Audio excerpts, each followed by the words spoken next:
Greetings once again, you godly warriors out there. Duuz-Diz-Din, back again with Super Dragon Ball Hero Ultra God Mission, where Demigra, in a bid to become the supreme ruler of all of time, has unleashed dark entities on the space-time tournament, meaning that those simply thrown into the tournament, namely the Dragon Ball Super versions of Goku and his friends, the forces of Noah, the Time Patrol, the Xeno versions of Goku and his friends, and the forces of Eos, the previous Supreme Kai of Time, the Warriors in Black, have all needed to team up against dark forces from across time, brought to menace our hero. We've had several showdowns, Vegeta getting a long-awaited rematch against an evil version of the Fat Majin Buu, or Innocent Buu, though he wasn't that innocent, with them both being powered up by the power of darkness. We had Hit going up against the artificial Majin Finn, Zeno Gohan going up against Mad Machia. I still can't get over that.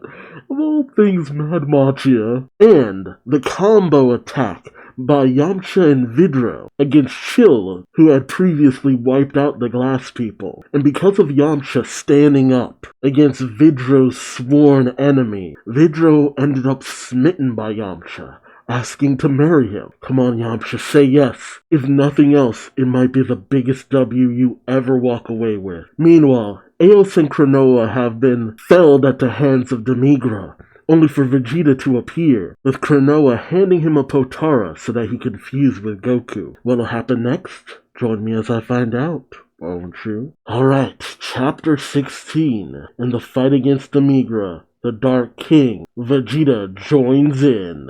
And you still got Vegeta with his weird dark power. It's thematic that he made the darkness his own. It's just odd, because you think they'd be capitalizing on Ultra Ego by now, but I guess it only ever counts if it's in the anime. Of course. Vegeta looks at the Potara and says, fuse with Kakarot again? And he crushes it, much to Kranoa's shock, who screams, what? Vegeta says, never again, sorry. And then he immediately powers up into his blue darkness form and rushes Demigra. He lets out a mighty energy slash, but Demigra manages to avoid it. Vegeta then goes in with a flying kick, but Demigra manages to block it with his weird yaoi smack hands. And speaking of which, Demigra smacks Vegeta into the ground, but Vegeta manages to recover his footing, saying, the first thing I'm gonna do is break those stupid hands of yours. Nice. Someone on this writing team has heard the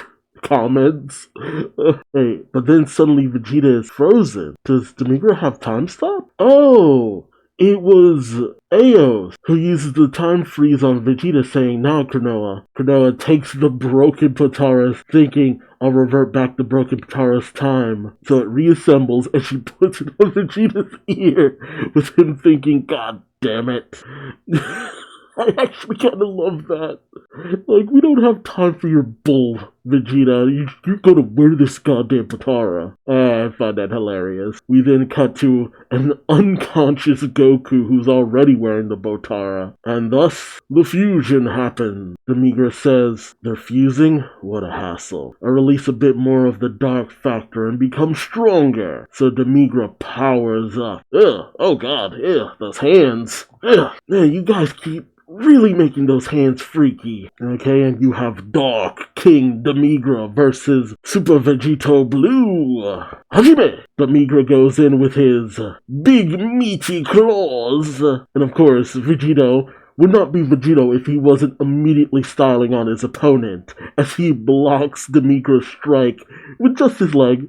He just simply puts his leg up and blocks it. And he uses the same leg to kick Demigra in the chin, full on with arms folded and everything. He then strikes Demigra down, but Demigra does manage to block. Demigra, obviously a little pissed, takes his fists and pounds them together. Ooh, and then unleashes a fiery darkness punch, a massive blast, fish-shaped, goes rushing towards Vegito. Ah, there it is. Vegito then forms his giant energy sword, uses Spirits Blaster, and cuts Demigra's strike in twain. Yeah, Demigra's attack is easily eclipsed by Vegeto's. Honestly, it looks like Demigra's about to be cut in half himself. Yeah, I don't know if did Demigra get hit or did he dodge? All we see is just this massive explosion going off. Roble, who is still frozen in time, who can only watch,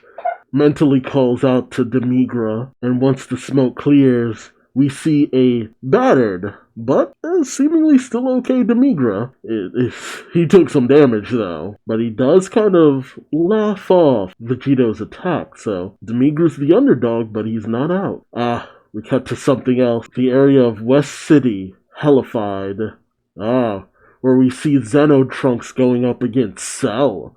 An interesting matchup. I think Trunks is in his god form, and he goes at Cell with his sword. And as Trunks swings his sword, Cell just speeds out of the way, so Trunks gets nothing but air. But then Trunks calls out, "Behind me," and goes in for another swing. But Cell manages to block it easily, seemingly.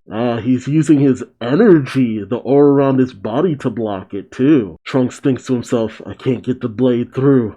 What an incredibly hard key." Trunks said hard key, but here comes a hard knee, as Cell kicks Trunks away. Cell says, "I was fortunate enough to obtain some of this red key. I feel like I've got more power than I know how to handle." Oh, so Cell is god form. Or is that just dark energy? Maybe it's just dark energy. Cell then charges up a blast ready to attack Trunks. He fires, and Trunks prepares himself, charging up all of his energy into his sword. He then unleashes it, shouting, "Burning Breaker!" Ooh, and from the looks of it, he does manage to counter Cell's blast. Oh no. Cell's blast overwhelms Trunks's. Trunks shouts, "It destroyed it?" And we see that Trunks is about to be overwhelmed by Cell's attack. An unknown figure steps in, firing off a Masenko that fires past Trunks, countering against Cell's blast. The obvious one-armed person behind Trunks says, "Don't lose hope, Trunks." And Trunks powers up, saying, "Right," as he powers up and fires off another attack. By their powers combined, they overwhelm Cell, and Cell can only look on in shock as he's overwhelmed by the combined effort, and Cell is seemingly vaporized for the umpteenth time. As the dust settles, Trunks calls over to the warrior in black, saying, "Thanks for your help, Gohan." Future Gohan then says, "I was so caught up in rage, I only sought power. I was determined to protect only the true history." Trunks then adds, "But you were lost." Future Gohan says, "That's right. That's why I didn't know if I was doing the right thing, by ignoring the reality of disappearing worlds. So I've decided, as far as my hand reaches, and as far as my eyes can see, I will protect every world within it." The moments between this alternate future Gohan and future Xeno Trunks have been pretty sweet. Nice moments all around. The two having regrets for those they lost, but still being filled with determination. So, with everything going on, it seems like things will go one of two ways. Either Demigra will have some other power-up, or Vegeta's about to put an end to this. Let me know your thoughts in the comment section below. Are we coming upon the end of this space-time tournament? This bid to be the next Supreme Kai of Time? Or will we be going for quite a bit longer? The most of these mangas have ever gone to is, I think, like almost 20 chapters or so? And we're on chapter 16, so at most, we've got a few more chapters, and then we'll probably wrap things up. I'm just curious what's going to happen between Kranoa and Eos when this is all done. That's the biggest thing I'm wondering. Like, how do they resolve their differences? I don't want Eos to just go away. I really dig her as a character. Like, I already like Kranoa, but Eos is Kranoa plus. Who knows, maybe they'll work together. Well, let me know your thoughts, feelings, and theories. Remember to like and subscribe if you enjoyed the ride. That way you don't miss out on more Super Dragon Ball Heroes. And until then, I've been Duuz-Diz-Din. Thanks for watching, and I hope to see you next time. Take care. Bye-bye.